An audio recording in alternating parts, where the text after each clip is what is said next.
mpanao gazety androany ny prime ministre lehibe ny gouvernementa nitondran'ny heviny sy ny akon'ny diany tany amin'ny firenena tao Chine no antony izay fiaonana tamin'ny mpanao gazety izay isan'ny nisoritsoritany tao anatin'ny fotoana moa ny fanamafisana ny fiaramiasa eo Madagasikara sy Chine. Fiaramiasa vaovao iompana betsaka amin'ny fampandrosoana izay nivoatra tamin'ny fampiresahan'ny prime ministre Cool Roger tamin'ireo tompona andraikitra Tsokajiny Sinoa tahaka ny prime ministre Lee Keqiang sy ireo gouverneur faritra maromaro tany an-toerana. Nandritra ny tatitrana taona tamin'ny mpanao gazety dia nanambara ny prime ministre malagasy fa vonona ny hampandroso ao Madagasikara amin'ny firenena Sinoa.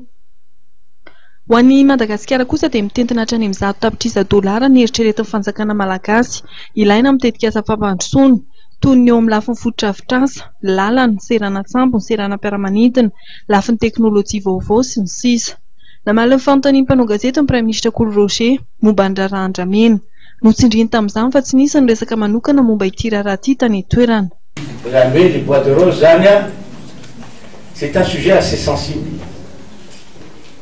Za moa tonga tany tsy dia fantatro ihany fa tsy ny fanjakana Sinoa ary fanjakana Sinoa efa rejeté mihitsy hoe any exploitation de bois de rose makany à Chine. Ka misy ihany ny olona azo atao hoe voyou angamba na any aminy izay misengagé miditra hividy ny zavatra tsy tokony hovidiny aty amintsika. Ka ny fomba ialana amin'izay dia rehefa hitany fa hitan'zareo fa tena amokitra tsara ny fiaraha-miasa entre Madagascar et la Chine dia angamba dia hiala amin'izay izy na aty ihany izy no anao exploitation rationnelle ny bois de rose eto amintsika anangana usine anao bois précieux bois fini zany hoe rehefa manapaka dia tsy maintsy mamboly 20 bois de rose sara amin'izay rehefa manapaka bois de rose anankiray dia tsy maintsy mamboly bois de rose roapolo ka sara amin'izany zany ohatra fotsiny ny asa amin'izany na palissandre zany na bois d'ébène ka raha rehefa misy ny fiaraha-miasa dia moramora koa ny firesahana. Zay mihitsy nizaly tsy resaka bois de rose tamin'izao tany. Anisan'ny nasiany ihany koa ny momba ny toe-draram-pirenena toy ny resaka fanovanan'ny gouvernementa sy ny raharatsy fandriam-pahalemana ny Atsimo. Misy ho izy ny fiara-miasa amin'ireo solombavambahoaka ankehitriny eo amin'izay famerenana ny fandriam-pahalemana izay. Motion de censure fait intelo miany tany motion de censure tany. Tonga ao motion de censure journaliste betsaka miandry ao efa miandry hoe angamba ho vita loany ny fiainan'ny prime ministre. Avy eo dia miresaka amin'zareo. Vita ny resaka dia raha eo ihany motion de censure deux fois.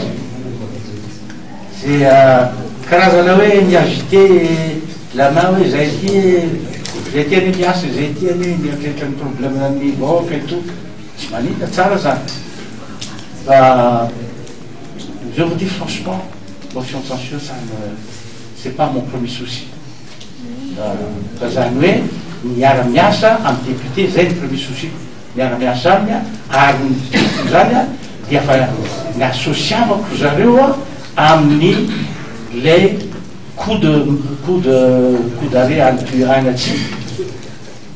Nareo tsy maintsy miara-miasa amin'ireo gendarme reo satria nareo avy any Atsimo nareo député avy Atsimo tsy maintsy miara-miasa fantatrareo aiza ay aby asianareo kizo an-tanàna asianareo lomba nalarinareo hainareo an'io tsy raha olo baka andafy olo mandeha mangalatsy any io fa olo baka aminareo avao io volaniko amindreo. Moi je parle aux entendus, je parle aux vieux, je parle, ils comprennent.